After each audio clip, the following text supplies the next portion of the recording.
Hello, જય સ્વામિનારાયણ, જય શ્રી કૃષ્ણ, જય માતાજી. તમારા બધાની ડિમાન્ડ પર આજે અમે લોકો પનીર ટીકા મસાલાની રેસીપી આપી રહ્યા છીએ. તો સૌપ્રથમ આપણે છે ને એક પેનમાં તેલ મૂકી દેવાનું. આ 3 થી 4 વાળા તેલ છે. તેલ એકદમ આવી ગયું છે પછી મેં વિડીયો ચાલુ કર્યો છે. એટલે તેલ આવી ગયા પછી આપણે તેમાં ટમેટા મોટા મોટા કાપી લીધેલા છે.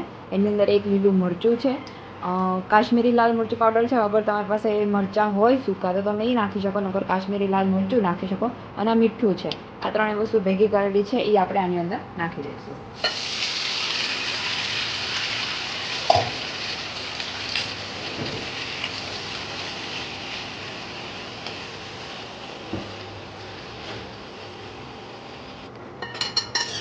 હવે આ બધી વસ્તુ છે ને આપણે સરખી રીતે મિક્સ કરી લેવાની છે.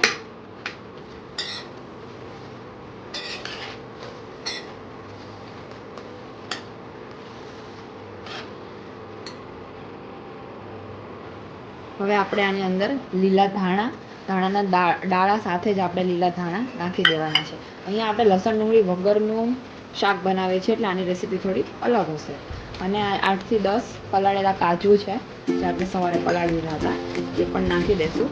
અને બધી જ વસ્તુને આમાં બિલકુલ પાણી નાખવાનું નથી અત્યારે. પહેલાં આ જે તેલ છે એમાં જ આપણે ચોળવવાનું છે આ બધી વસ્તુને. હવે આ બધી વસ્તુ છે ને તેલમાં થોડીક ચડી ગઈ છે એટલે હવે આપણે આમાં છે ને એક નાના ગ્લાસ જેટલું પાણી નાખી દઈશું. અને આને આપણે 10 થી 15 મિનિટ માટે એકદમ ચડવા દઈશું, જેથી જે આ જે ટમેટા છે, ધાણા, મરચાં બધું એકદમ ચડી જશે. અને પછી આને ઠંડુ કરીને આની ગ્રેવી કરી દઈશું. હવે આપણે જે આ બધું મિક્સ કર્યું હતું એકદમ સરસ રીતે ચડી ગયું છે, તમે જોઈ શકો છો. હવે આને ઠંડુ થવા દેવાનું. ઠંડુ થયા પછી આપણે આની ગ્રેવી કરી દઈશું. હવે આપણે એક પેનમાં તેલ અને બટર બંને મિક્સ કરી લીધું છે એટલે બટર બળી ન જાય. જો તમે બટર યુઝ ના કરતા હો તો 1-2 ચમચી ઘી નાખી શકો, અને ખાલી તેલમાં કરવું હોય તો પણ તમે કરી શકો. હવે આપણું તેલ આવી ગયું છે એટલે આપણે એમાં 1 ચમચી જીરું નાખી દઈશું, 1 ચમચી લાલ મરચું પાવડર, 1 ચમચી હળદર અને ઝીણા સમારેલા ટમેટા.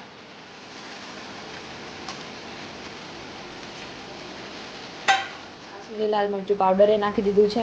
અને હવે આ કસૂરી મેથી પણ આપણે અત્યારે નાખી દેવાની છે એટલે એકદમ સરસ ટેસ્ટ બેસી જાય.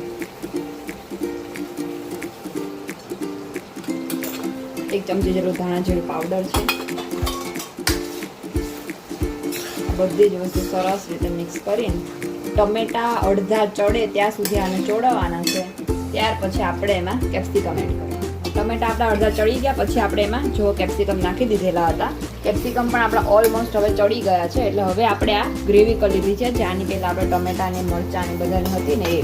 ઘણા લોકો કાચા ટમેટાની ગ્રેવી પણ નાખતા હોય છે, પણ એની કરતાં આનો ટેસ્ટ વધારે સારો આવે છે. ઘણા લોકો આમાં દૂધી પણ નાખતા હોય છે કે તેલ છૂટું પડે તો વધારે સારું લાગે, પણ એનો પછી ટેસ્ટ બહાર જેવો નથી આવતો એટલા માટે.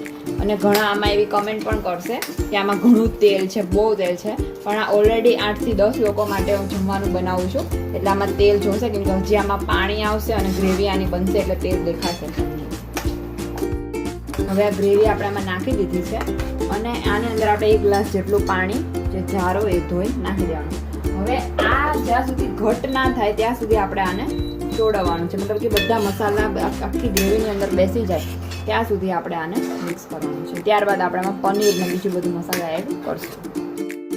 હવે આપણી એકદમ ગ્રેવી સરસ તૈયાર થઈ ગઈ છે એટલે હવે આપણે આની અંદર પનીરના ક્યુબ કટ કરીને નાખી દઈશું. હવે આટલા નાના કરીએ છીએ. ઘણાને મોટા ગમતા હોય તો મોટા કરે, ઘણા ખમણીને કરે, જેની જેવી ફાવતું એ રીતે કરે. અને ઘણા આને ફ્રાય કરીને શેલો ફ્રાય કરીને પણ એડ કરતા હોય છે, પણ અમારા ઘરમાં એવું નથી ભાવતું, અમે કાચું જ એડ કરીએ છીએ.